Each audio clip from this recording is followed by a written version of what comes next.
오늘은 이제 영적 생명을 갉아먹는 죄들, 우리 이제 죄의 목록들에 대해서 하려고 합니다.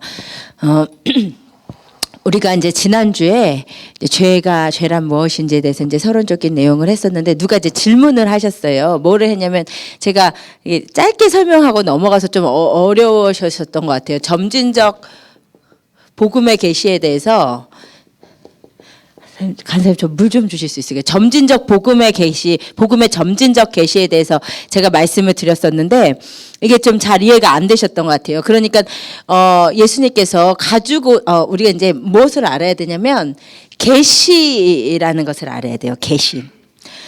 계시라는 것은 무엇이냐면 revelation, 계시라는 것의 원어는 뭐냐면 커튼을 열어주다라는 뜻이에요. 이제 커튼이 여기에 쳐져 있으면 이 앞에 있는 사람들은 커튼 안에 뭐가 있는지를 알 수가 없어요. 그죠? 여기에 있는 사람이 커튼을 열어줘야 이쪽 안에를 볼 수가 있잖아요. 무슨 말인지 아시겠죠? 감사합니다.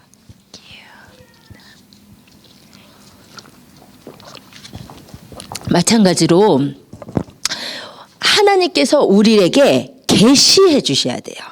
하늘의 것은 우리의 머리로는 절대로 알 수 없는 게 하늘의 것이에요. 아멘. 여러분 그러니까 예배하다가 새로운 마음, 새로운 깨달음, 새로운 생각들이 온다면 이것은 하나님께서 계시해 주신 거지 우리의 머리로는 하늘의 것을 알 수가 없다. 아라가 어저께 이렇게 질문하더라고요. 엄마, 우리 사람은 다 만들어졌는데 하나님은 안 만들어주고 혼자 계셨다는 게 아무리 생각해도 이해가 안 된다는 거예요. 근데 가만히 제가 생각해보니까 저도 어릴 때 계속 누워서 그 생각을 나는 지금 태어났고 내 전에 사람들이 있었고 사람들이 있었고 그 전에 하나님이 계셨는데 그러니까 그게 아무리 머리로 생각하려 해도 이해가 안 되더라고요. 그러니까 우리 머리로서는 하늘의 것을 알 수 없기 때문에 계시가 필요한 거예요. 하나님이 커튼을 열어주시듯이 열어주셔야 하늘의 것을 우리가 조금 맛보아 알 수가 있단 말이에요. 무슨 말인지 아시겠죠? 그게 계시예요. 그죠? 그런데 그 계시가 중요한 것은 점진적으로 온다는 게 중요해요. 이게 무슨 말이냐면 하나님께서 우리 인간에게 하늘의 것을 알려주셔야 알 수 있는데 그 하늘의 것에 대한 계시가 어느 시대를 막론하고 한 사람에게만 다 한꺼번에 부어지지 않는다는 거예요. 한 사람이 또 혹은 한 시대에만 다 부어주시는 것이 아니라 조금씩 그 계시를 열어주신다는 거예요. 시대마다 계시가 조금씩 완전하게 열려간다는 거예요. 그러니까 처음에 아담과 하와가 범죄하고 나서 가죽옷을 딱 지어 입히심으로 처음에 생긴 계시는 대속이라는 것이 있구나. 대신 누군가의 피로 구원이 일어나는구나라는 계시의 첫 번째를 열어주신 거예요. 그러다가 유월절 사건으로 와서 그 대속이 한 사람의 대속으로 말미암아 한 가족이 구원받을 수 있구나라고 계시가 열리는 거예요. 그렇죠? 그리고 아사살 염소를 통해서 한 사람의 희생으로 말미암아 한 나라가 다 구원받을 수 있구나. 점점 열리는 거죠. 더 크게. 알 수 없었던 것인데. 그런데 세례 요한에 와서 한 사람이 모든 사람을 위해서 대속할 수 있다는 것으로 점점 열어주신 거예요. 이 계시가 점점 열리는 거예요. 그러니까 시대별로 계시가 있는 거예요. 근데 모든 사람은 그 시대 안에 있는 계시 안에 있습니다. 무슨 말이냐면 5살짜리가 아무리 똑똑해도 50년을 산 사람의 지혜가 있을 수는 없어요. 무슨 말인지 아시겠죠? 그죠? 5살짜리가 아무리 똑똑해서 50살짜리 사람이 산 삶의 지혜를 가질 수 없는 것과 같이 우리 모두는 이 시대의 계시 안에 있는 거예요. 그것을 넘어서 내가 모든 것을 다 깨달았다 생각하는 순간 영적인 교만이 오는 거예요. 근데 영적인 교만은 제일 무서운 죄예요. 제일 무서운 병이에요, 병. 그 다음 시간에 하겠지만 계시가 점점 그리고 이제 예수님께서 오셔서 무엇에 대한 계시를 주시냐면 그전에는 교회에 대한 계시가 안 열렸어. 교회라는 게 없었고 몰랐는데 교회에 대해서 예수님께서 계시를 해주셨잖아요. 그리고 성령님께 대해서 계시를 해주셨잖아요.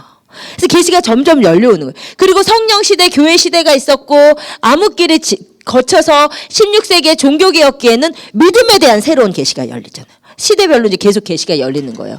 그러다가 17세기, 18세기 오면서 그리고 19세기에 오면서 성령의 역사가 커지면서 믿음에 대한 계시가 성령에 대한 계시로 20세기 성령의 시대가 열린 거예요. 계시가 그 시대 계시가 20세기에 산 사람들이 경험한 성령은 그전 시대 사람들이 알지 못하는 계시가 열린 거예요. 그런데 지금은 이제 마지막 시대예요. 마지막 시대. 마지막 시대는 모든 계시가 완성되는 시대예요.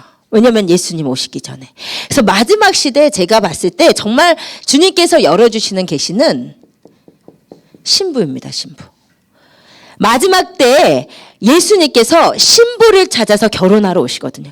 신부에 대한 영성, 신부에 대한 계시는 이전에 많이 풀어지지 않았던 계시예요. 예수님을 향한 뜨거운 사랑, 첫사랑이 첫 계명이 처음으로 다시 돌아가는 그 신부의 계시가 열리고 교회에 대한 계시가 열리는데 정말 선교하는 교회, 기도하는 교회로서의 마지막 계시가 이 마지막 시대에 감사합니다. 열리게 되는 거예요.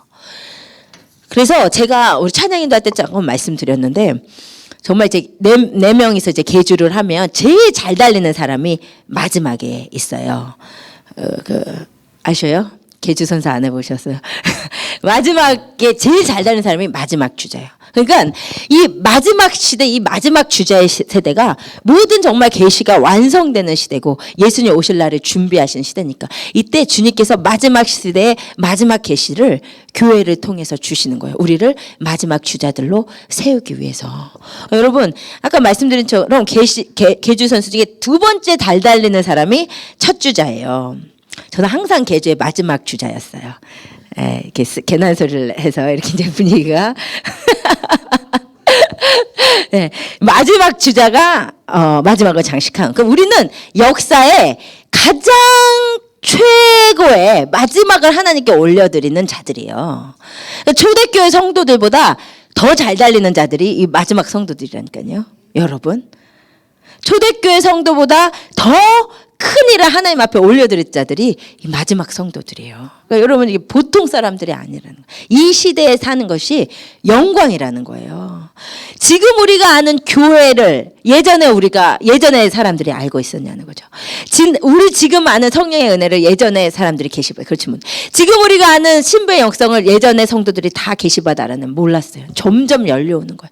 그래서 우리는 이 마지막 시대에 정말 하나님 앞에 완성된 영성으로 주님을 기다리다 주님 만나야 되는데 단 아까 말씀드린 대로 모든 우리 시대 안에서 모든 사람에게 다 열어주지는 않기 때문에 우리는 아는 것보다 모르는 것이 훨씬 많은 자들임을 언제나 인정하고 있어야 돼요. 우리 하나님의 무궁무진하신 것 중에 진짜 이 발톱에 때만치도 몰라요. 우리는 그 하늘의 것을. 근데 그 은혜가 전부인 줄 알다가 이만희 같은 사람들이 나오는 거죠. 이상한 사람들이 나오는 거예요. 그러니까 우리는 그 영적인 교만, 이세벨의 영으로 가지 않기 위해서 언제나 겸손해야 돼요.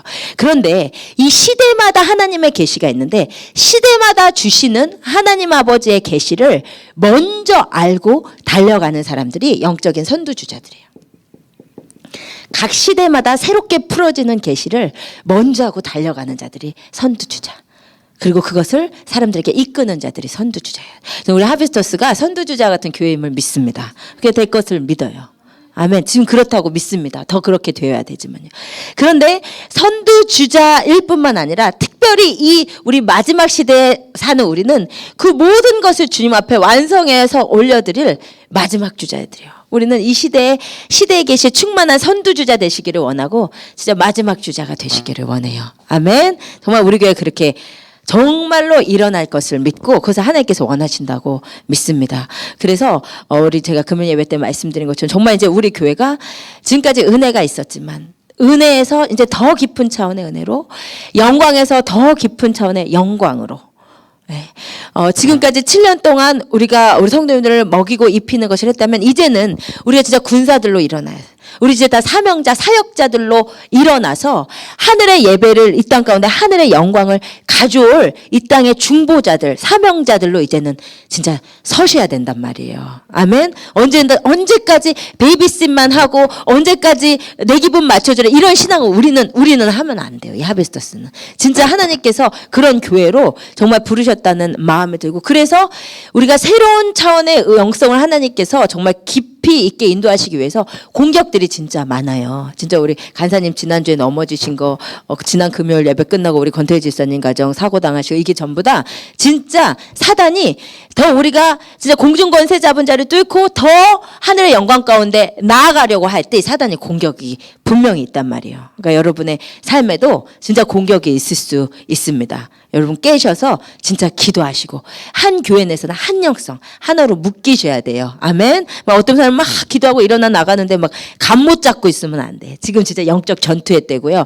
더 영광에서 더 영광으로 하나님 진짜 끌어올리시는 시즌이에요. 그러니까 여러분 삶에 공격이 있을 수도 있어요. 기도로 묶으시고 진짜 승리하시는 여러분 되시기를 정말 축복드립니다. 아멘. 예, 그래서 이제 오늘은 우리가 지난주에 했던 것에 이어서 그 복음과 그리고 이제 우리의 삶을 묶고 있는 이 죄에 대해서 함께 나눌 것인데, 지난주에 값싼 복음에 대해서 잠깐 말씀을 드렸어요. 우리가 복음을 공짜로 얻었는데 왜 공짜일까요? 왜 공짜였죠? 예, 대가가 없는데 왜 우리가 아무것도 우리 복음을 위해서 지불하지 않았냐면, 예, 감사합니다. 예, 프라이슬리스 하기 때문이에요. 프라이슬리스가 뭐죠? 싸다는 거예요. 값을 매길 수 없을 만큼 비싼 거예요. 우리 예수 십자가가 값을 매길 수 없을 만큼 비싸기 때문에 우리가 아무 대가를 안 치른 거지, 이것이 싼 거여서가 아니에요. 아멘. 그런데 이 값비싼 은혜를, 정말 내 삶을 다 드려도 갚을 수 없는 은혜를 받아놓고 죄 지으면 회개하면 되지 뭐, 이것은 유다서의 표현에 의하면 뭐라고요? 우리 주님의 은혜를 뭐로 바꾸는 거예요? 방탕한 것으로. 옛날 번역에는 뭐라고 되어 있었냐면 우리 주님의 은혜를 세귑거리로 바꾸는 거라 그랬어요. 세귑거리가 뭐죠? 내 욕망을 채우는 걸로. 내가 하고 싶은 거 하고 십자가로 회개하면 되지. 이게 주님의 은혜를 세귑거리, 내 욕망을 채우는 수단으로 삼으면 큰일 난다 이 말이에요. 아멘. 그래서 우리 가운데 진짜 복음을 대하는 마음이 뭐냐, 우리 요한일서 잠깐 찾아보겠습니다. 요한일서 3장.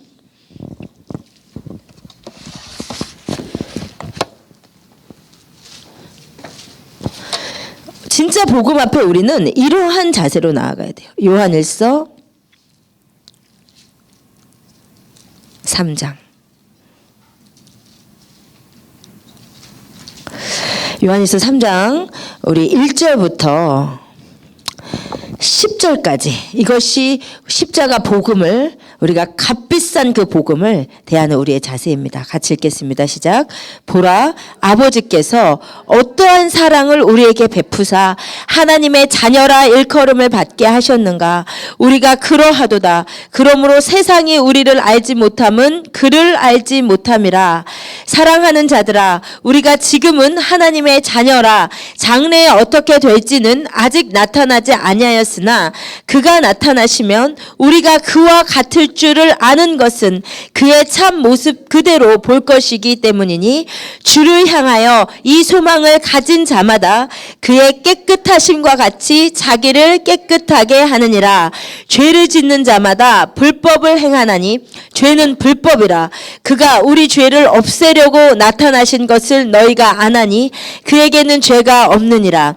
그 안에 거하는 자마다 범죄하지 아니하나니 범죄하는 자마다 그를 보지도 못하였고 그를 알지도 못하였느니라. 자녀들아, 아무도 너희를 미혹하지 못하게 하라.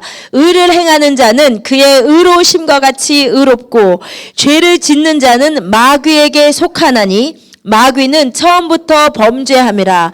하나님의 아들이 나타나신 것은 마귀의 일을 멸하려 하심이라.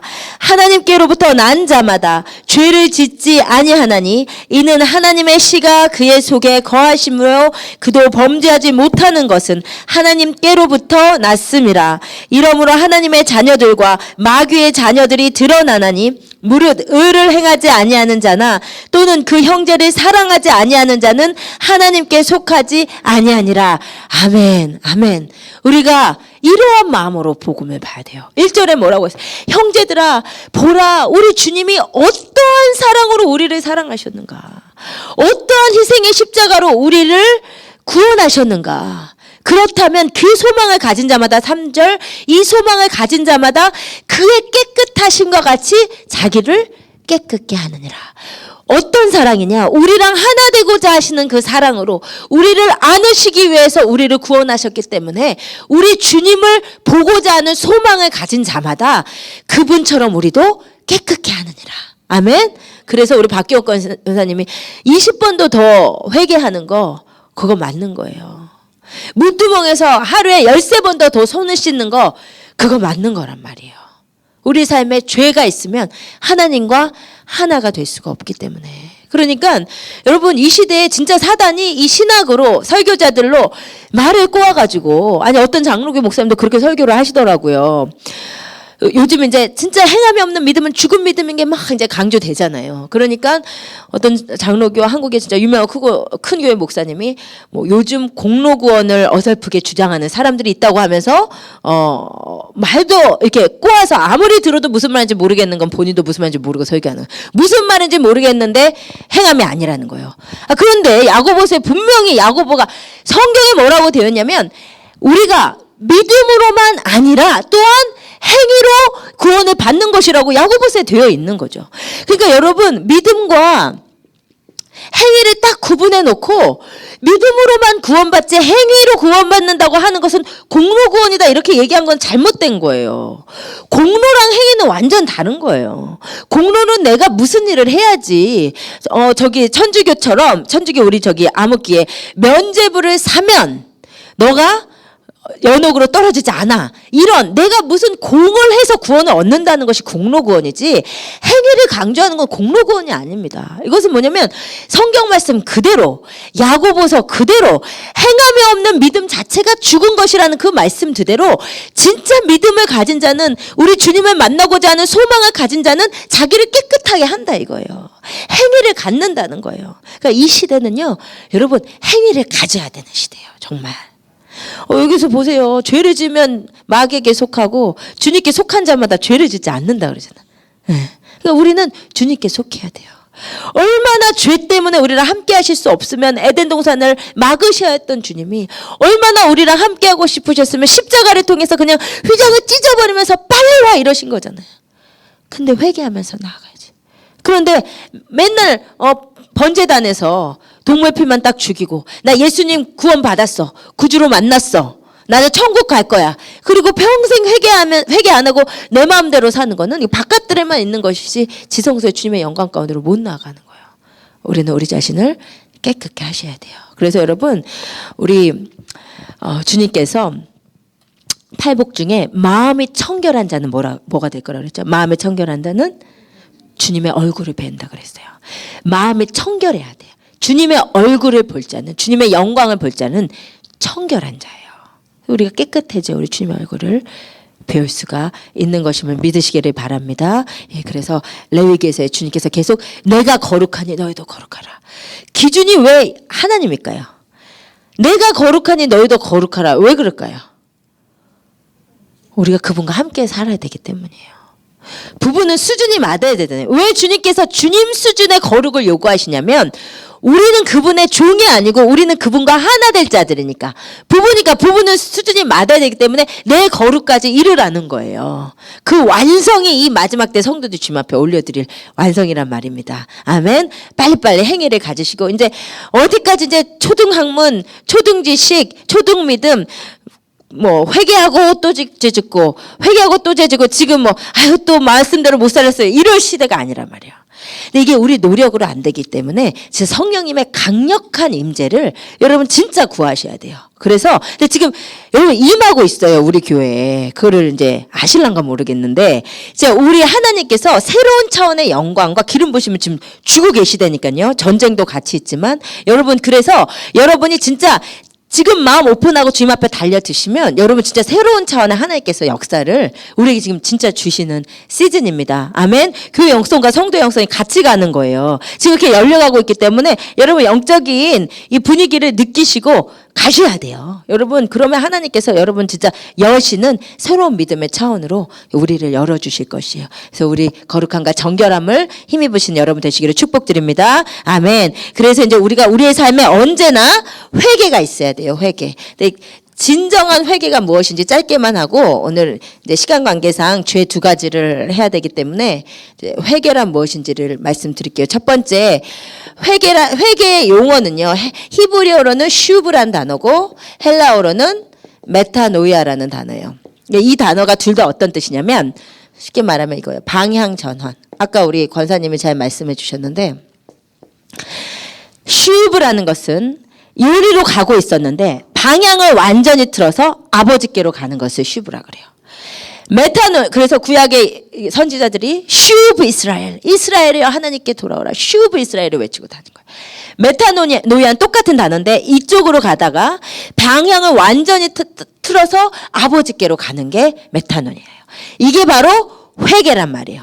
그래서 회개라는 것은 내 삶의 방식을 완전히 바꿔서 아버지께로 방향을 트는 것이 회개예요. 근데 회개에는 조건이 있습니다. 회개의 조건이 뭘까요? 회개의 조건이 뭘까요? 회개하시기 전에 여러분 반드시 해야 될 조건이 있어요. 그게 뭐죠?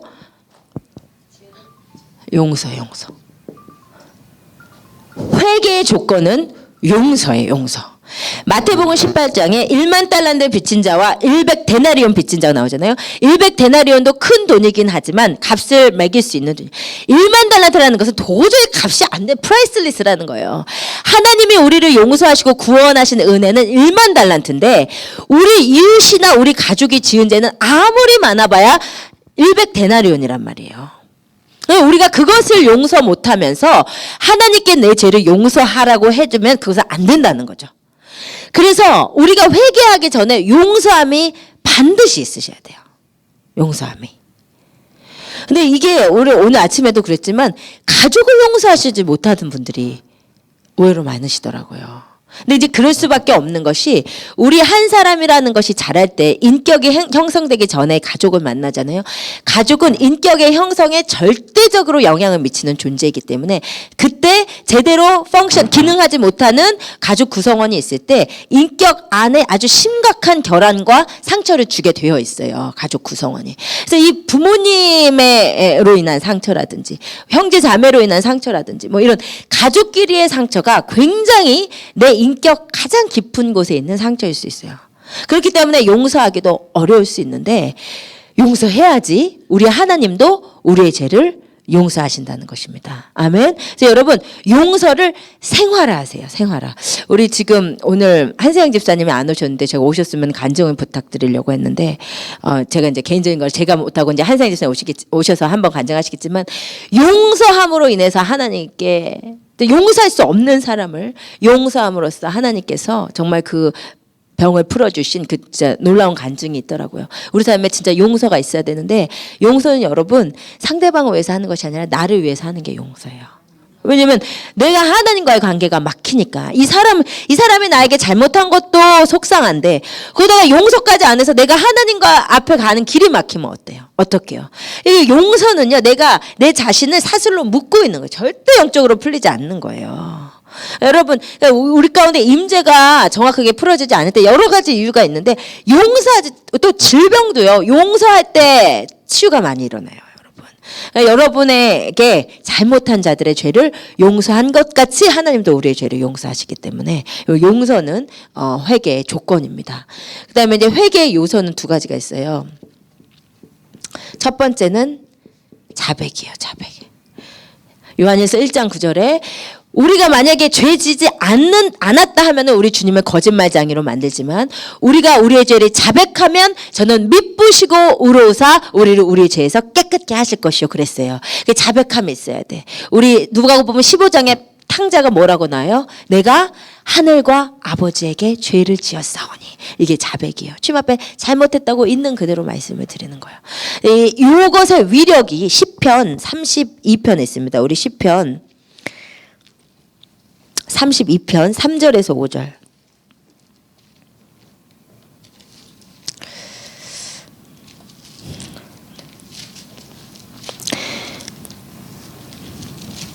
시편 32편 3절에서 5절. 찾으셨으면 다 같이 함께 읽으시겠습니다. 시작. 내가 입을 열지 아니할 때에 종일 신음함으로 내 뼈가 쇠하였도다. 주의 손이 주야로 나를 누르시오니 내 진액이 빠져서 여름 가뭄에 마름같이 되었나이다. 내가 이르기를 내 허물을 여호와께 자복하리라 하고 주께 내 죄를 아뢰고 내 죄악을 숨기지 아니하였더니 곧 주께서 내 죄악을 사하셨나이다. 아멘. 아멘. 우리가 죄 지어놓고 하나님한테 이렇게 뻗팅길 때가 있어요. 회개 안 하고 뭐 때문인지 알면서 이게 회개하면은 죄 못 지니까 그때 막 뻗팅기는 경우가 있어요. 여러분 그러면요 이 지금 다윗의 고백처럼 내 진액이 막 다 마르고 내 육체가 막 내 뼈가 쇠잔하고 여름 가뭄에 마름 같은 나의 그 영적인 상태가 막 육체까지 미쳐가지고 막 힘들거든요. 그때 내가 내 죄를 자복하리라 할 때 돌파가 일어나고 회개가 일어났다는 거예요. 그러니까 우리가 잘못했을 때는 빨리 자복하는, 빨리 자백하는, 다시 죄를 지을 것 같은 염려가 있다 하더라도 일단 회개해야 돼. 그래야 주님의 임재가 있고 주님께서 죄 안 질 힘을 주시기 때문에. 아멘. 그러니까 자백이 있어야 돼요. 그리고 이제 보통은 이제 자백하고 끝이 났다고 생각하죠. 그렇죠? 그런데 이것은 회개의 절반밖에 안 돼요. 그 나머지 더 중요한 회개의 요소는 회개의 합당한 열매예요. 아까 회개가 뭐라 그랬죠? 가는 길을 완전히 트는 거. 그러니까 삶의 회개에 합당한 열매가 나타나요. 이 구약에서 이 회개 가운데 회개에 합당한 열매를 정말 눈물이 나도록 안타까운 열매를 맺힌 사건이 에스라 10장이에요. 에스라 10장에 보면 에스라가 우리 백성들이 이방 여인을 얻었구나. 그것을 회개하라고 선포하고 이스라엘 백성들이 그 죄를 주님 앞에 회개하고 나서 그 다음에 뭐를 했어요? 그 아내를 이방 여인들을 다 내보내기 시작하는 거예요. 여러분 이게 진짜 쉬운 일이 아니죠. 쉬운 일이. 아니 10년 20년 같이 피를 섞고 살을 섞고 산 내 아내를 하나님의 법에 순종하기 위해서 이방 여인을 내쫓는다는 쉬운 일이 아니에요. 그런데 그것을 에스라의 영도 아래 모든 백성들이 그 회개에 합당한 열매를 맺을 때 그때 진정한 회개가 일어나고 하나님께서 영광 받으시는 거예요. 아멘. 저는 회개를 했다고 하고 내 삶에 그대로 갖고 있는 것은 진정한 회개가 아니에요.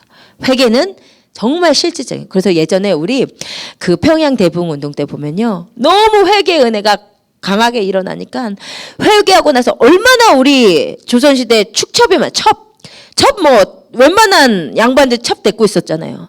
은혜 받고 나니까 첩들 내보내기 시작하는 거예요. 그리고 첩들이 또 은혜를 그렇게 받았어. 첩들이 은혜 받고 지가 지발로 나오는 거예요. 이거는 하나님이 원하시는 것이 아니라고. 그리고 왜 정육점 왜 이렇게 고기 파는 데서 계속 속여서 판 거죠. 몇 그램씩. 이제 은혜 받고 나니까 이제 내가 지금까지 도둑질을 했구나 그걸 깨닫고 정육점에 내가 지금까지 속여 팔았으니까 마음껏 가져가시라고. 이런 역사들이 평양 대부흥 운동 때 있었어요. 진정한 회개는 삶의 변화가 일어나요. 삶에. 우리 예전에 어떤 한 여자분이 우리 교회에 이제 오셨었어요. 근데 제가 보았을 때 뭔가 분명히 기도할 줄 아시고 하나님의 은혜를 아시는데 뭔가 어둠 가운데 있으시다라는 생각을 늘 했었어요. 그리고 그분도 저랑 상담을 하시면서 이 교회 와서 예배를 드리면 은혜가 너무 오는데 근데 제가 온전히 거기에 나아갈 수 없어요. 그런 상황이 있어요. 뭔가 그렇게 말고 얘기를 안 하시는 거예요. 근데 이분이 나중에 알고 보니까 본인의 남편이 아닌 다른 남편이랑 살고 있는 거예요. 그러니까 그래도 하나님에 대한 마음은 있으니까 교회 와서 예배는 드리는데 은혜는 오는데 은혜가 오면 회개해야 되고 회개해야 되면 다 끊어야 되니까 거기서 못 나가는 거예요. 결국은 한 몇 달 오시다가 이제 못 오시더라고요. 그 죄가 내 회개를 하고 울면서 기도를 해도 내 삶에 그 회개에 합당한 열매가 맺어져 버려야 되는 거예요. 그러기 위해서는 그러므로 회개에 합당한 열매가 맺어지기 위해서 필요한 것은 자기 부인이에요. 사실 어떻게 보면 자백은 쉬워요.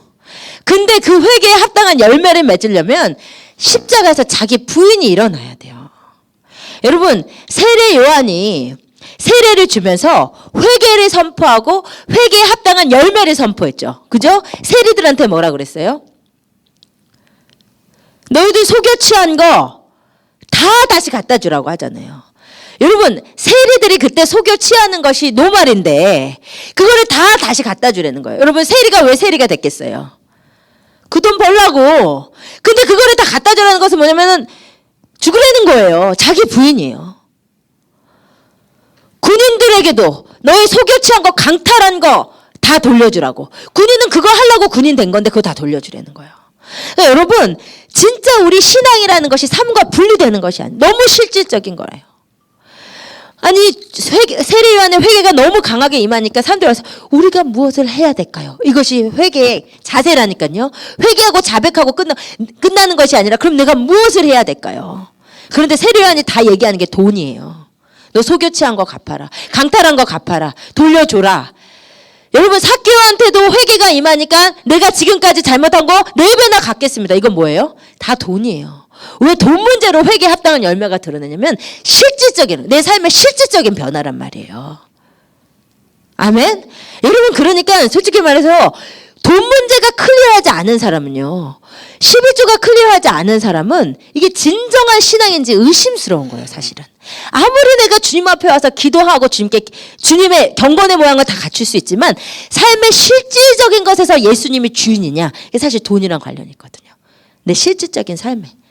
그래서 여러분 진짜 자기 부인 나를 십자가에 못 박으면서 회개에 합당한 열매를 맺는 것이 진정한 회개이다. 아멘. 그래서 여러분 우리 삶에 막 변화들이 일어나고 잘못한 거 회개하고 다른 사람 돈 꾸고 안 갚았으면 갚하고 이런 것들이 있어야 된단 말이에요. 아무리 기도하면 뭐해. 우리 삶에 변화가 없으면 진짜 회개가 아니다.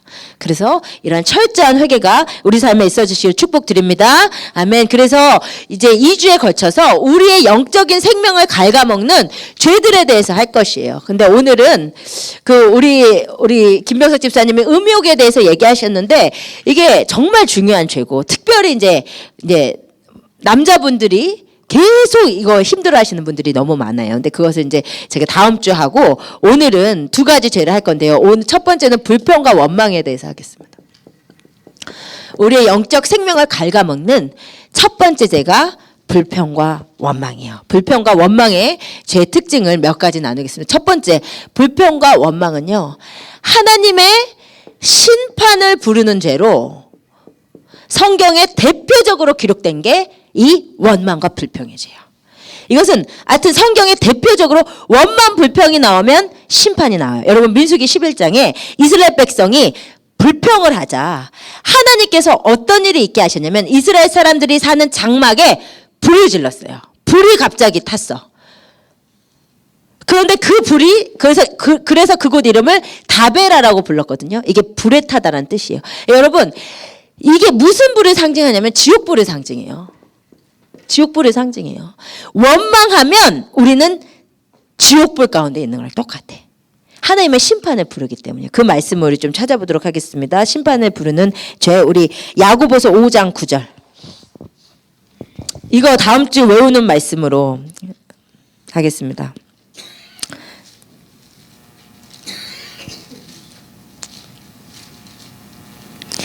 야고보서 5장 9절 짧아요. 이번 주 말씀은. 되게 좋아하시네. 하나 더 할게요. 이제 짧으니까. 야고보서 5장 9절 같이 읽읍시다. 시작. 형제들아 서로 원망하지 말라. 그리하여야 심판을 면하리라. 보라 심판주가 문 밖에 계시느니라. 아멘. 아멘. 여러분 성경에 원망과 불평을 찾아보세요. 심판에 대한 경고가 같이 나와요. 언제나 같이 나와요. 여러분 서로 원망하지 말라. 심판주가 문 밖에 계시느니라. 아멘. 이거 진짜 무서운 말씀이에요. 우리 서로 원망 얼마나 많이 해요. 아, 네 때문에, 걔 때문에 막 불평스럽고 원망스럽고. 심판주가 문 밖에 계심을 기억하시기를 바랍니다. 또 한 구절 유다서 14절에서 16절. 몇 장이냐고 물어보시면 안 돼요. 유다서 한 장이라 그랬어요. 유다서 14절에서 16절. 14절에서 16절. 유다서 14절에서 16절.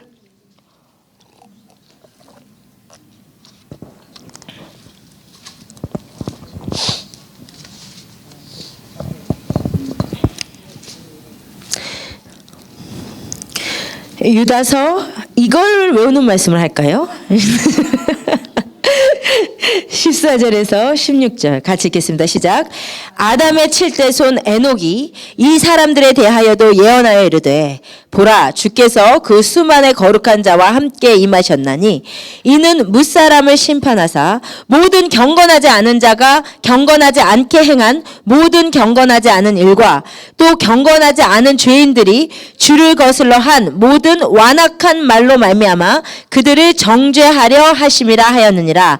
이 사람들은 원망하는 자며 불만을 토하는 자며 그 정욕대로 행하는 자라.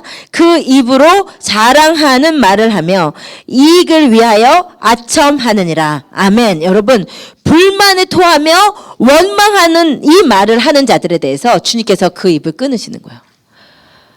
근데 이게 습관이 되신 분들이 있어요. 근데 지금 제가 오늘부터 하는 죄는 이게 이렇게 성경에 있는 죄다 이러시면 안 되고 여러분의 죄임을 아셔야 돼요. 우리의 죄임을, 저와 여러분의 죄임을 아셔야 돼요. 우리가 원망 얼마나 많이 하냔 말이에요. 불평 얼마나 많이 하냔 말이에요. 근데 이것이 정말 습관화된 분 계세요. 이 사람도 불평스럽고 저 사람도. 이 불평과 원망이 하나님께서 그 혀를 끊으신다고 그랬어요. 이게 진짜 싫어하시는 죄란 말이에요. 주님의 심판에 부르는 죄고요. 두 번째 이 죄의 특징은 뭐냐면 성도의 구원의 여정에서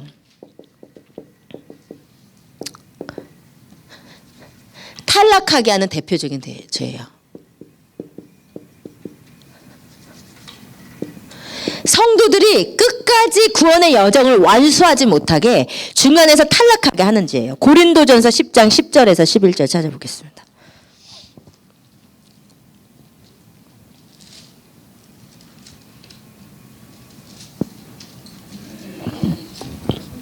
고린도전서 10장 10절에서 11절.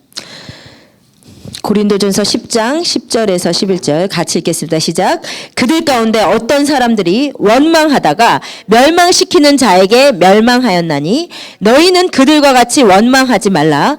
그들에게 일어난 이런 일은 본보기가 되고 또한 말세를 만난 우리를 깨우치기 위하여 기록되었느니라. 아멘. 여러분 구약의 이스라엘 백성의 여정은 정말 중요해요. 여러분이 알고 계셔야 되는 것이 뭐냐면 이것이 말세 우리를 위해서 깨우치기 위한 본보기란 말이에요.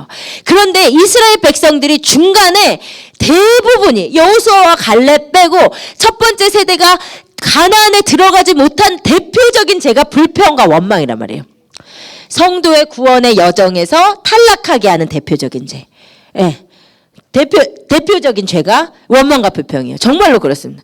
여러분이 원망, 불평을 안 해야지 천국 여정 들어가는 거예요. 근데 제가 목회를 해보니까 진짜 그렇더라고요. 불평의 죄가 성도들이, 원망의 죄가 성도들이 넘어지기 쉬운 1순위죠. 왜냐면 우리 인간들에게 다 원망과 불평이 있기 마련이거든요. 근데 그것이 왜 이렇게 성도가 빨리 이 죄에서 넘어지냐면요. 이 죄의 특징이 원망의 죄는, 불평의 죄는 전염되기 때문이에요. 이것 때문에 이 죄가 우리 성도의 영혼의 생명을 정말 갉아먹더라고요. 우리 민수기 11장을 찾아보겠습니다.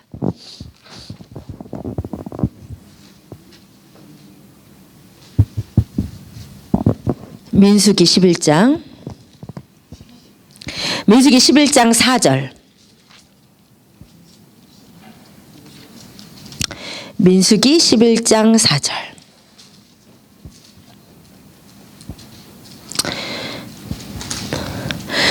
같이 읽겠습니다. 시작. 그들 중에 섞여 사는 다른 인종들이 탐욕을 품음에 이스라엘 자손도 다시 울며 이르되 누가 우리에게 고기를 주어 먹게 하랴. 아멘. 여러분 보세요. 지금 이스라엘 백성이 고기가 없어서 불평 원망이 터지고 하나님께 울기 시작하는데 그 불평을 처음에 누가 품었어요? 이스라엘 가운데 섞여 사는 다른 민족이 그 불평을 품음에 이스라엘 백성에게도 그 죄가 전염되어서 울면서 고기 줘 이렇게 됐다는 거예요. 이것이 이 죄의 아주 대표적인 특징이에요. 사실 죄는 원래 끼리끼리 짓게 되어 있어요. 아담과 하와 때부터. 하와만 갖고 있는 죄는 없습니다. 죄도요 흘러가게 되어 있고 은혜도 흘러가게 되어 있는 거예요. 그러니까 이 죄를 하와 혼자 컨테인할 수 없어서 아담에게 넘긴 것처럼, 그래서 여러분 우리가 누구랑 영적인 교제를 하는지가 여러분 너무 중요해요. 하나님께 여러분 구하세요. 정말 믿음의 사람들을. 여러분 다니엘과 세 친구가요 하나하나 떨어져 있었으면 그렇게 파워풀할 수 없었어요. 같이 있었던 거예요. 이들이 묶인 거예요, 하나로. 여러분 지금 사단이 너무 공격을 하는데 우리끼리 믿음의 사람들이 대동단결을 해야지. 우리끼리 싸우고 있으면 안 돼요. 그죠? 근데 우리가 하나가 되는데 특별히, 그래서 성도 간의 교제가 중요한데 특별히 믿는 사람도 다 똑같은 게 아니에요. 교회 다닌다고 다 똑같은 거 아니에요. 경건의 모양이 있다고 열심히 하는 것 같다고 해서 다 똑같은 것이 아니고 정말 믿음으로 이 마지막 때 거룩함과 정결함으로 나아가는 주님의 백성들이 있어요. 그분들과 의도적으로 가서 교제하세요. 다니엘과 세 친구처럼. 그래서 정말 성경의 삼겹줄은 쉽게 끊어지지 않는다고 그랬어요. 나 혼자 있으려면 하나님께서 교회 안 만드신 거죠. 삼겹줄로 같이 하라고 교회를 만드신 거예요. 공동체를 주신 거예요. 그래서 믿음의 사람들과 같이 있어야 돼요. 그리고 없으시면 그런 분을 주시라고 기도하세요. 하나님께 믿음의 사람들. 누구랑 교제하냐 너무 중요한데 이게 이 전염되기 때문에 이스라엘 섞여 사는 무리가 탐욕을 품으니까 같이 탐욕을 품게 되고, 그렇죠? 근데 실제로 정말 주님 앞에 100% 나아가는 믿음의 동역자가 있으면 나도 그렇게 돼요. 나도 그렇게 같이 기도하게 되고. 우리 가운데 그런 사람들이 늘어나기를 축복합니다. 정말 그러기를 원해요. 그런 분들 여러분 기도하세요. 우리 교회 진짜 이 마지막 때 예배자들을 보내주시고 주님의 헌신자들을 보내주시고 함께 하나님 나라를 전투하고 갈 자들을 보내주시라고 기도를 해야 돼요. 근데 이런 분들이 큰 문제인데, 사실 이게 참 어려운 게 뭐냐면 공동체 생활이다 보니까 교회에서 이게 교회 생활을 하면서 어쩔 수 없이 이 원망과 불평을 들어줄 수밖에 없는 경우가 많아요, 사실은. 예를 들어서 목자인 경우에 신앙이 어릴수록 원망과 불평은 많기 때문에 목자니까 그래도 목원이 마음을 열고 얘기를 하면 들어야 되잖아요. 근데 이게 뭐가 문제냐면요, 그 말에 동의를 안 하고 들었을지라도 원망과 불평의 말은 씨와 같아요. 들을 때 우리 마음에 심겨요. 내가 동의를 안 하고 들었어도 심긴단 말이에요. 그래서 그런 비스무리한 상황이 올 때 그거구나 이렇게 되는 거야. 동의가 되는 거야. 무슨 말인지 아시겠어요? 그래서 여러분 이것을 끊기 위해서는 어떻게 하셔야 되냐면, 원망과 불평을 하는 말을 여러분이 사역자와 리더로서 들어주실 때도 기도하시면서 들으셔야 돼요. 그리고 내 안에서 그 말을 예수 이름으로 쳐내면서 들으셔야 되고, 그리고 지혜롭게 권면의 말로 영적 분위기를 바꿔주셔야지 동조하고 끝나면 안 돼요. 나한테도 똑같이 심기는 거예요. 여러분 사실 원망과 불평이 근거 없는 건 없어요. 근거 없는 원망과 불평. 여러분 이스라엘 백성들 말 뭐 틀린 말 아니지 뭐. 고기 먹고 싶지 광야에서. 그죠? 광야에서 물 없어서 힘들었지. 어렵고 힘든 것이 사실인데, 그런데 그것을 믿음으로 반전을 시키는 게 그리스도인이지. 불평거리가 사실이 아니라는 건 아니에요. 불평해봤자 뭐야, 기도해야지. 그쵸? 근데 이게 불평을 하는 것이 전염되는 병이란 말이에요. 그래서 여러분 제가 자주 말씀드리잖아요. 여리고성을 돌 때 왜 입 닫으라 그랬다고요? 한마디만 그 이스라엘 백성이 한 바퀴 돌았는데 돌이 막 떨어지고 막 금이 가고 있어. 그러면 어떻게 생각해요? 되나보다 막 했을 텐데 6일 동안 6바퀴를 돌아도, 아니 7일째 6바퀴를 돌아도 돌 하나 안 떨어졌단 말이에요. 금 하나 안 갔단 말이에요. 그러기 때문에 입다드라고 한 거예요. 한 명만 이거 되는 거야 이거? 바보짓 아니야? 그 말이 쏙 들어와. 지금 나도 요만큼 차 있는데 누가 그렇게 얘기하면 쏙 들어온단 말이에요. 그러면 그 원망과 불신앙이 아주 퍼져. 걷잡을 수 없이 퍼져요. 그래서 주님이 한마디도 못하게 하시고 7째 날 7바뀔 때 뭔만 하라고 그랬다고요? 믿음의 선포만, 믿음의 말만, 아멘 주여 믿습니다만 하게 하실 때 무너진 거라니까요. 그거는 진짜 우리가 입을, 우리 안에 불평이 요만큼 찼어도 말하는 거랑 안 하는 거 너무 달라. 아시겠어요? 그런데 이 원망의 죄는 정말 전염되기 때문에 주의하셔야 돼요. 이것이 정말 중요합니다. 여러분 이것을 기억하시고, 내 안에서 불평도 정말 예수 이름으로 파쇄하셔야 되고, 여러분이 누군가를 케어하실 때 일어나는 것들도 여러분 정말 지혜로우셔야 돼요. 듣고 동조하고 끝나지 마세요. 여러분 믿음으로, 믿음의 보이스를 넣어줘야 돼요. 그러니까 우리가 기도해야죠. 이렇게 믿음의 말로 영적 분위기를 바꿔주셔야 돼요. 그래야만 우리가 이길 수 있습니다. 아멘. 그 다음에 원망과 불평은요, 사람에게 하는 것이 아니고 하나님에게 하는 거예요.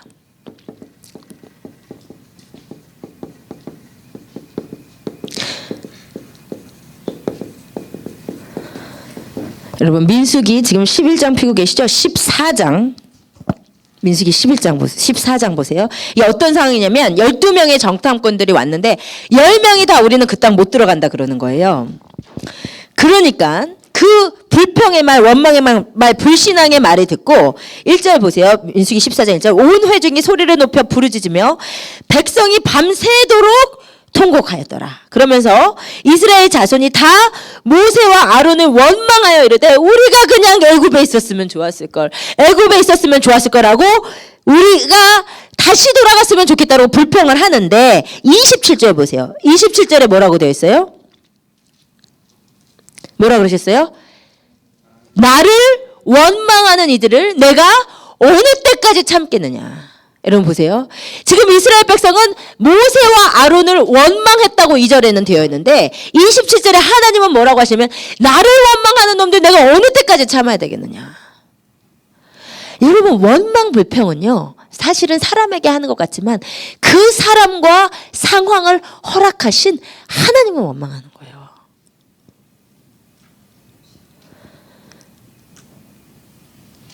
여러분 그래서 정말 하나님이 나에게 주신 권위들, 남편, 우리 여자분들은 남편 정말 감사하셔야 돼요. 왜냐하면 이 남편을 주신 하나님이 계시기 때문이에요. 남편의 흠을 보고 남편에게 불평하고 원망하다 보면 이 사람을 주신 하나님을 원망하는 것이라니까요. 교회도 주님께서 주신 영적인 리더들, 목회자들에게 감사하셔야 돼요. 불평을 하면 그 권위를 주시는 하나님께 불평하는 거예요. 그래서 영적인 원칙이에요. 물론 권위들이 잘해야죠. 아빠들이 잘해야 되고 목회자들이 잘해야 되죠. 맞아요. 근데 이게 보통 가정마다 이 남편분들 좀 시들시들 하실 것 같고 교회마다 이 목사님들 때문에 또 힘들어하시는 성도님들이 사실 되게 많아요.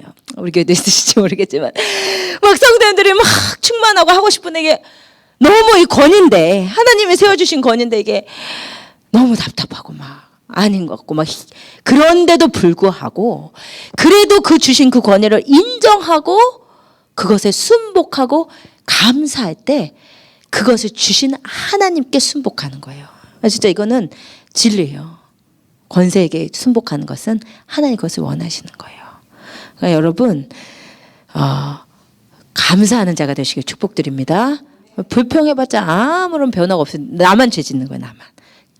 부족함이 보이면 기도하면 되지. 그죠? 하나님께 아뢰면 하나님께서 해주시는 거예요. 그러면 이 불평과 원망죄가 어떻게 파쇄될까? 저는 이 불평 원망이 정말 많은 사람이에요. 정말.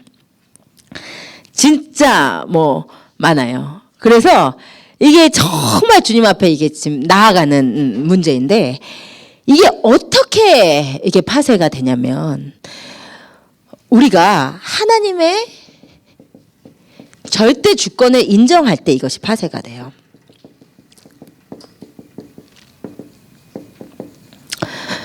이게 제가 사실은 남편한테 불평하지 말라고 그랬지만 제가 남편에 대한 불평이 막 올라올 때가 있어요.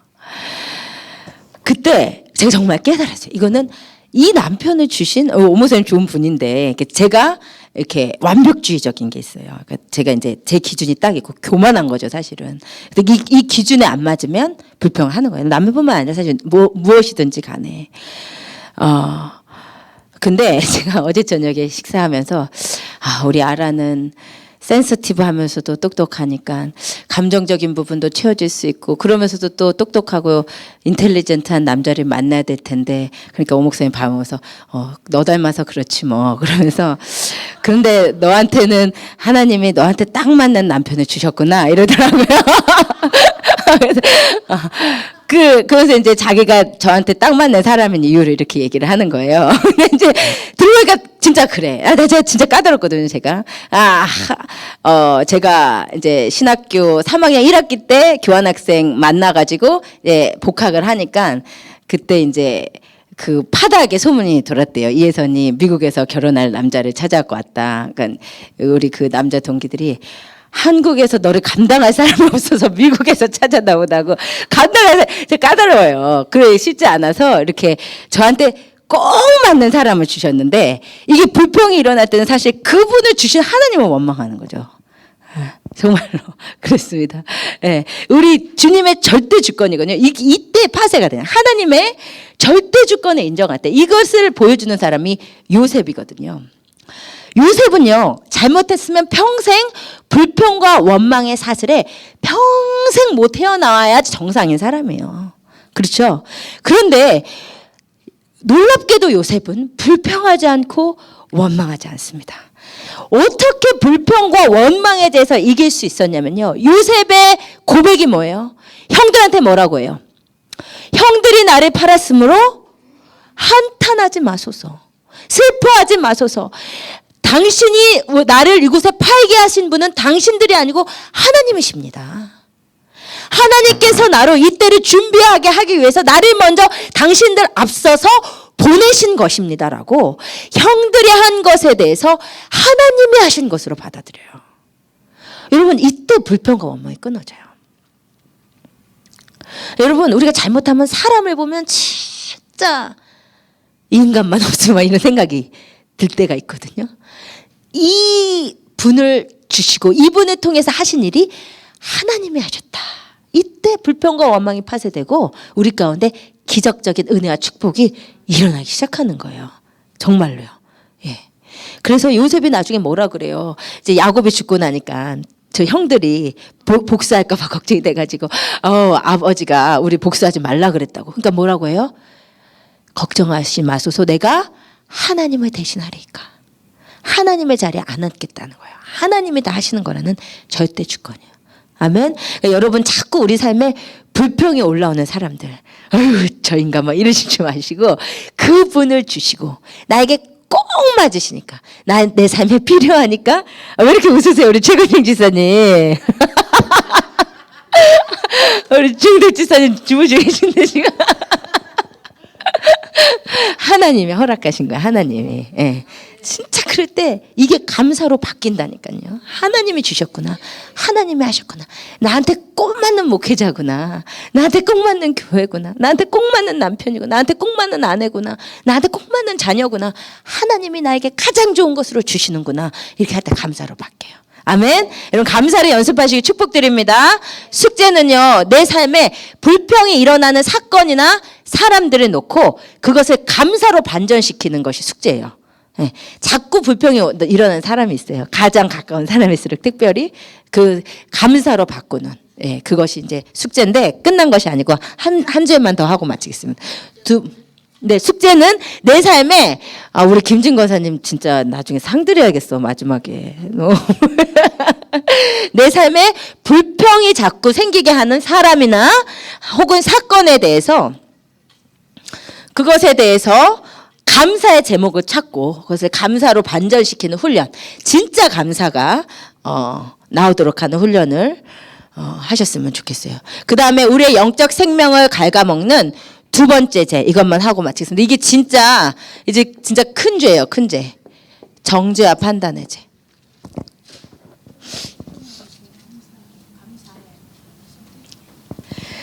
정죄와 판단의 죄. 여러분, 우리 요한복음 8장, 이거 여러분 우리 그리스도인들이 많이 짓는 대표적인 죄예요. 정죄와 판단. 요한복음 8장 1절부터 11절. 우리 요한복음 8장 1절부터 11절.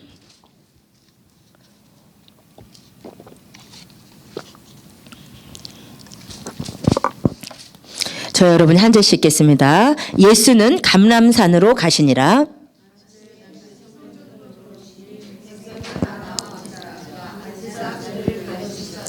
서기관들과 바리새인들이 음행 중에 잡힌 여자를 끌고 와서 가운데 세우고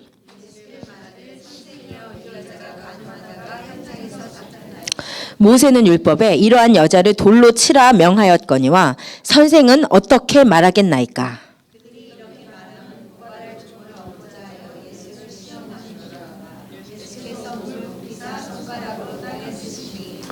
그들이 묻기를 마지 아니하는지라. 이에 일어나 이르시되 너희 중에 죄 없는 자가 먼저 돌로 치라 하시고 그들이 이 말씀을 듣고 양심의 가책을 느껴 어른으로 시작하여 젊은이까지 하나씩 나가고 오직 예수와 그 가운데 섰는 여자만 남았더라.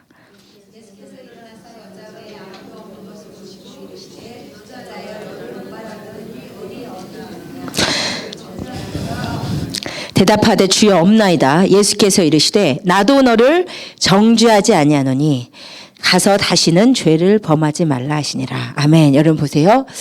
그리스도인이 짓는 대표적인 죄가 남을 정죄하는 거예요. 남을 판단하는 거. 쉽게 얘기할게요. 기도를 생전 안 하시던 분이 새벽 기도에 오시기 시작하면 새벽 기도를 안 오는 사람들이 정죄되기 시작해요. 왜 새벽 기도도 안 다녀? 집사면서. 성경을 생전 안 읽다가 내가 막 성경을 하루에 10장씩 읽게 되면 저 집사는 저 성경 읽는 거야? 이런 남을 정죄하고 판단하는 것이 왜 신앙인이 짓기 쉽냐면요. 이것은 원래부터 이제는 신앙의 이름으로 짓기 쉬운 죄이기 때문이에요. 자, 오늘 이 요한복음 8장에서 가늠하다 잡힌 여인을 누가 데리고 왔어요? 누가 데리고 왔어요? 서기관과 바리새인들. 서기관과 바리새인이 누구예요? 가장 그때 하나님을 잘 섬긴다고 구별되어 있던 자들이에요. 율법을 잘 안다고 하는 자들이었기 때문에 율법의 기준에서 음행은 죄야. 저 죄인 하면서 데리고 온 거예요. 저는 이 구절을 읽을 때마다 인간이 얼마나 잔인한지. 여기 보세요. 2절에 보세요. 음행하다 잡힌 여인을 3절에 데리고 오잖아요. 음행하다 여인을 잡았어. 그를 데리고 지금 예수님은 어디에 계셨어요? 2절에 보니까 성전에 사람들이 엄청 많았어요. 사람들이 성전에 엄청 많이 예수님 말씀 듣고 있는데 음행하다 잡힌 여인을 데리고 왔으니 그 여자가 어떤 꼴이었겠냔 말이에요. 누가 거기에서 동정하면서 옷을 이불이라도 덮어줬겠어요? 너무 처참한 나체 고대로 아주 그냥 부끄러움을 당해도 싼 인간 취급을 안 하면서 끌고 온 거야. 이 여자 이렇게 끌고 온 거예요. 머리끄댕이 잡혀가지고 온몸은 다 나체로 끌고 온 거예요. 여러분, 우리 인간이 언제 잔인해지기 쉽냐면요. 신앙의 이름으로 잔인해지기 쉬워요. 여러분, 인류 역사상 정말 잔인한 일들은요. 신앙의 이름으로 저질렀어요. 중세 마녀 사냥, 십자군 전쟁 예수 이름으로 죽인 거예요. 예수 이름으로 강간한 거예요. 예수 이름으로 나쁜 짓 다 하면서 자기들은 예수의 이름을 위해서 이것을 하고 있다고 생각했단 말이에요. 여러분, 신앙이 잘못된 인간들이요, 가장 비인간적이에요. 저는 아주 질려. 그 성경의 대표적인 얘기가 욥의 친구들이에요. 여러분, 욥이 지금 어떤 상태예요? 10자녀가 하루아침에 다 죽었어. 하루아침에 재산 다 날라갔어. 온몸은 악창이 났어. 그러면 진짜 신앙인들이면 가서 어떻게 해야 돼요? 로마서 12장 5절에 뭐라고 했어요?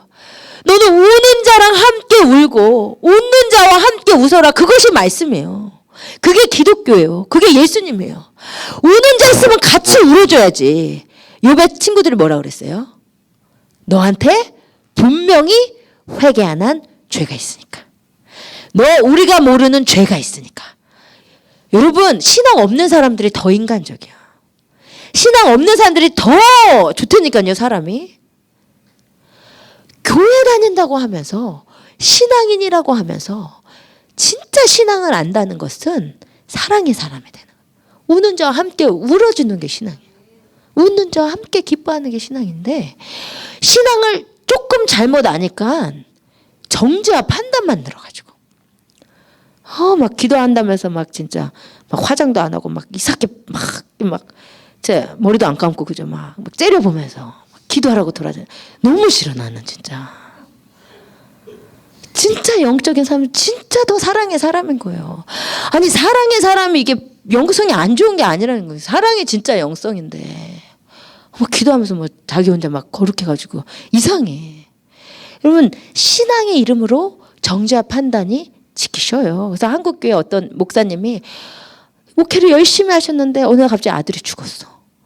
그래도 뭐 조금 있다가 또 아내가 죽어요. 그 성도님들 어떻게 해야 돼요? 울면서 기도해 줘야 되잖아. 근데 성도님들끼리 분명히 우리 목사님이 우리가 모르는 죄를 지었기 때문에 하나님 치신 거라고. 이렇게 하면서 교회를 다 나간 거예요. 신앙의 이름으로 이렇게 된다니까요. 그러니까 여러분, 진짜 조심하셔야 돼요. 신앙을 잘못 배우면 정죄와 판단만 늘어요. 원래 안 그러던 사람이 이상하게 신앙에 잘못 들어가면 그래요. 우리는 진짜 사랑의 사람이 돼야 되는 거예요. 그게 진짜 영성이에요. 신앙의 이름으로 정죄와 판단이 들어가기 쉽습니다. 근데요, 이 정죄와 판단의 제가 원죄인 이유는 누구도 다른 사람을 판단할 자격이 없어요. 우리가 인간인 이상은 누구도 다른 사람을 판단할 자격이 없습니다. 예수님도 우리 요한복음 8장 우리 읽었죠. 8장 7절에서 뭐라고 하셨냐면 너희 중에 죄 없는 자가 돌로 치라 그랬어요. 그러니까 돌로 치고 심판하고 정죄할 자격이 있는 사람은 죄가 하나도 없으신 하나님이에요. 우리는 그 누구도 정죄하고 판단하면 안 되는 거예요. 우리의 권한을 넘어서는 원죄죄예요. 그런데요, 예수님은 정죄하고 판단하실 수 있죠. 죄가 없으시니까. 그렇죠? 그런데 베드로전서 2절에서 뭐라고 하셨냐면 욕을 당하시되 맞대어 욕하지 아니하시고 고난을 당하시되 위협하지 않으시고 오직 공의로 심판하시는 이에게 부탁하셨대요. 예수님은 심판의 지위에 있으실 수 있는 분인데 그것을 본인이 안 하고 심판주에게 부탁하셨다는 거예요. 여러분, 정죄와 판단이 진짜 빠른 사람이 있어. 저 사람은 기도하는 걸 봤더니 어떤 것 같아. 우리 너무 쉽게 그 사람 요즘 신앙생활 잘하는 거야 그게? 갑자기 막 신앙 자기가 조금 기도하면서 이상해지는 거예요 사람들이. 정죄와 판단하지 마세요. 우리는 그럴 수 있는 사람이 아니야. 너희 중에 죄가 없는 자나 남을 심판하고 판단하지. 우리의 자격이 아니라는 거예요. 그 다음에 세 번째, 이 정죄와 판단의 죄를 짓는 자는 자기 안에 같은 죄가 있음을 드러내요.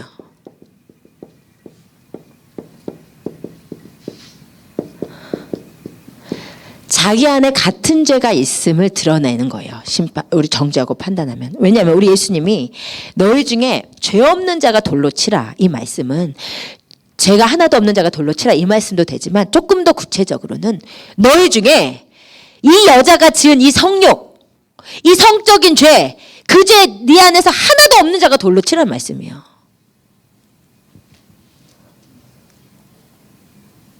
그런데 우리가 어떤 누군가의 죄에 대해서 막 반응하잖아요.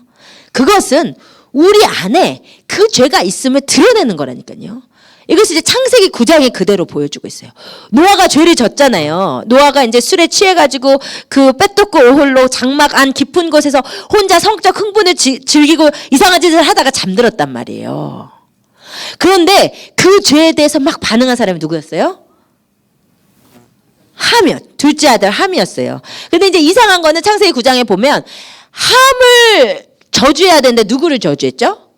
가나안을 저주해요, 노아가. 근데 여기에 대해서 이제 많은 설이 있는데, 함의 넷째 아들이거든요, 가나안이. 근데 어떻다고 보냐면 아마도 이건 추측이에요. 성경 없으니까. 이 노아가 장막에 다른 사람이 잘 안 오는 깊은 곳 혼자만의 공간에 있었거든요. 그러니까 이거에 아들은 다 장성한 아들이 거기에 들어갔을 리가 없고 손주가 그냥 놀다가 까불다가 그냥 할아버지 깊숙한 곳에 갔다가 그걸 봤다고 보는 거예요. 그래서 아버지한테 일렀다고 보는 거예요. 그래서 이제 가나안을 저주했다 뭐 그런 얘기가 있는데 어쨌거나 그 가나안을 저주한 것이 이제 중요하고 가나안이 그 죄에 들어있었던 게 중요한 이유는 뭐냐면 나중에 이 함의 넷째 아들 가나안이 가나안 족속을 이루잖아요. 그런데 가나안 땅의 가장 큰 죄는 성적인 죄였어요. 가나안은 하나님께서 가장 미워하셔서 가나안을 하나님께서 징벌하시고 이스라엘 백성에게 그 땅을 줄 수밖에 없었던 이유가 성적인 범죄로 그 땅이 더러워졌기 때문이에요. 역사상 유례 없는 그룹 섹스를 하는 것이 그 신전 의식인 바알신을 만든 종교가 이 가나안이란 말이에요. 그런데 가나안의 죄는 한마디로 음란의 죄인데 그 노아의 죄에 반응했던 것이 가나안이란 말이에요. 그러니까 이게 심리학적 용어로 투사라는 단어가 있어요. 프로젝션. 무슨 말이냐면 내가 누군가의 죄를 유난히 그 죄가 막 밉고 받아들고 그 죄에 대해서 막 가십한다는 것은 심리학적으로 뭐라고 얘기하냐면 내 안에 그 죄를 짓고 싶은 마음이 있기 때문이라는 거예요. 아니 누가 누구랑 바람났대 막 그거를 막 그 죄가 막 이제 재미가 막 있고 막 가십하는 이유는 나도 그렇게 하고 싶은데 나는 못하기 때문이라는 거예요. 심리학적으로. 그러니까 이게 근거가 없지 않아. 그러니까 누구의 죄가 믿고 그게 네가 어떻게 간음을 했다고 돌로 치는 그 속에는 나도 그 죄 짓고 싶은데 내 안에도 그 죄가 있는데 이런 마음. 여러분 자기 안에 여러분이 누구에 대해서 막 욕을 하시면 다 지금 자기에게 하고 있는 줄 아세요. 내가 지금 그 죄인이라는 얘기를 하고 있는 거예요. 그것이 정죄와 판단의 죄의 특징입니다. 근데 네 번째는요. 이 정죄와 판단 여러분 남의 얘기라고 좀 듣지 마세요. 지금 본인의 얘기라고 듣고 지금 회개하는 낯빛이 계신 분은 한 분도 안 계신데 우리 모두의 죄예요. 이게 우리가 얼마나 정죄하고 판단 많이 하냔 말이에요. 진짜 많이 한단 말입니다. 이 진짜 많이 해요. 그런데 이 죄의 특징은 뭐냐면 이것은 우리 아까 요한일서에서 읽었잖아요. 우리가 빛에 있으면은 빛의 자녀인데 사단에게 속하면은 죄를 짓거든요. 이것은 사단의 자식임을 드러내는. 왠지 아세요? 예수님이 그러셨죠. 예수님이 요한복음 8장에서 우리가 함께 나눴는데 마지막에 예수님이 그 여자한테 뭐라고요? 여자가 생각해 보세요.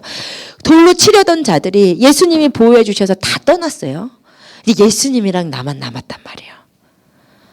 이 여인이 얼마나 진짜 두려워 떨고 있었겠어요. 이분이 나에게 무슨 말을 할까? 근데 예수님이 뭐라고 하셨어요? 뭐라 그러셨어요? 나도 너를 정죄하지 아니하노니. 저는 이 말씀을 진짜 너무 사랑해요. 진짜. 예수님도 우리를 정죄하지 않으세요. 있는 모습 우리의 연약함을 다 아셔요. 이 여인이 왜 이렇게 됐는지는 우리 인간은 이 여인을 이해할 지식이 없어요. 그러니까 우리는 정죄하고 판단하면 안 되는 거예요. 이 여인이 이런 삶을 살 수밖에 없었던 것을 예수님은 아시죠. 근데 그 예수님이 심판하실 수 있는 분이 내가 너를 정죄하지 않는다 그랬어요. 이게 우리가 섬기는 예수님입니다. 아멘. 우리가 이 사랑 안에서 이 은혜 가운데 있을 수 있는 거예요. 그런데 예수님은 정죄하지 않으시는데 정죄와 판단을 제일 좋아하는 놈이 있어요. 누구죠? 사단이에요. 요한계시록 12장 9절에서 10절 찾아보겠습니다.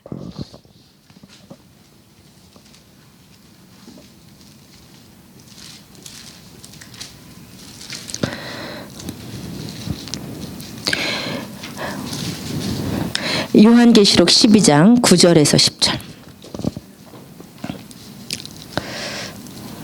같이 읽겠습니다. 시작. 큰 용이 내쫓기니 옛뱀 곧 마귀라고도 하고 사탄이라고도 하며 온 천하를 꿰는 자라. 그가 이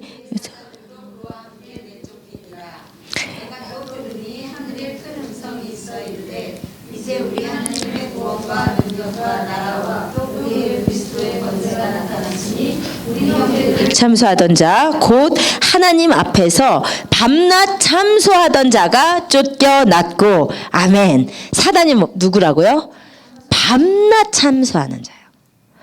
우리가 조금만 잘못하면 그거를 보고 막 주님 앞에 이르는 놈이 마귀란 말이야. 근데 우리 마귀가 막 이루고 있을 때 그것을 주님, 우리 하나님께 옆에서 또 계속 변호해 주시는 분이 계셔요. 누구예요? 예수님이요.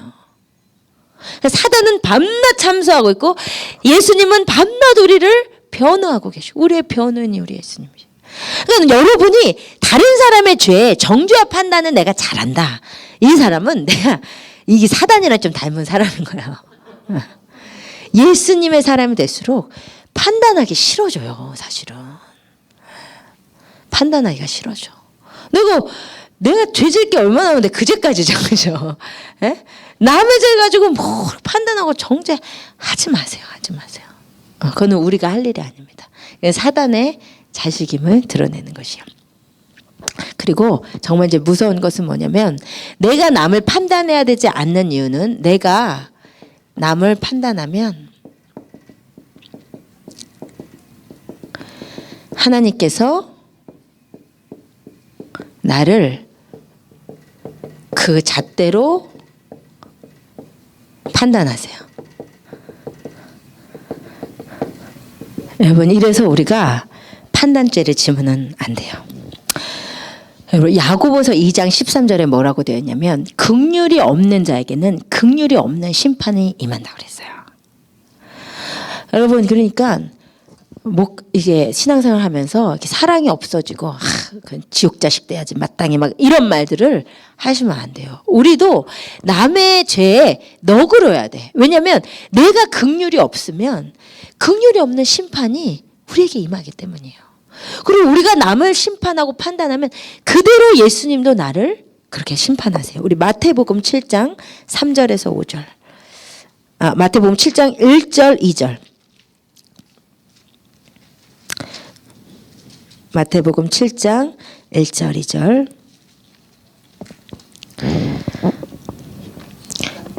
마태복음 7장 1절 2절. 같이 읽읍시다. 시작. 비판을 받지 아니하려거든 비판하지 말라. 너희가 비판하는 그 비판으로 너희가 비판을 받을 것이요 너희가 헤아리는 그 헤아림으로 너희가 헤아림을 받을 것이니라. 아멘. 진짜 무서운 말씀이죠. 내가 비판하는 대로 내가 그 비판을 받는 거예요. 내가 헤아리는 대로 헤아림을 받는 거예요. 내가 긍휼을 베풀면 긍휼이 나에게 오는 거예요. 아멘. 판단하지 마세요. 이거 진짜 이게 죄예요. 여러분 이제 짓죠? 예. 안 짓는 것 같이 그렇게 하시지 마세요. 짓는 거 진짜 다 알아.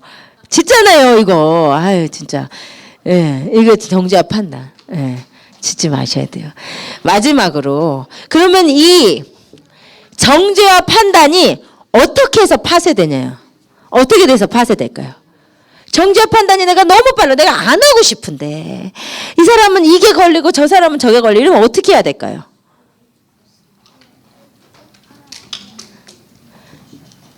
하나님께서 나를 바라보시는 시선을 인식할 때 파쇄돼요.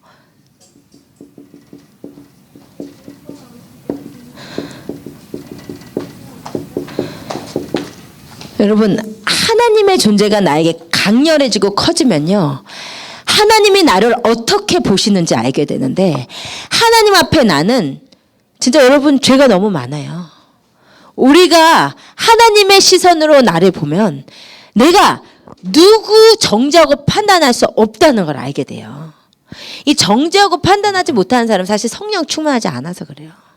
성령 충만하면 하나님이 나를 보시는 시선이 느껴지는데 내가 하나님 앞에 얼마나 죄가 많은데 내가 감히 누구를 정죄하고 판단하고 은혜가 떨어지니까 정죄는 판단이 오는 거예요. 우리가 지금 마태복음 7장 읽었는데 3절에서 5절 이거 예수님 얼마나 답답하시면 이렇게 얘기하시겠어요. 같이 읽겠습니다. 시작. 어찌하여 형제의 눈 속에 있는 티는 보고 내 눈 속에 있는 들보는 깨닫지 못하느냐.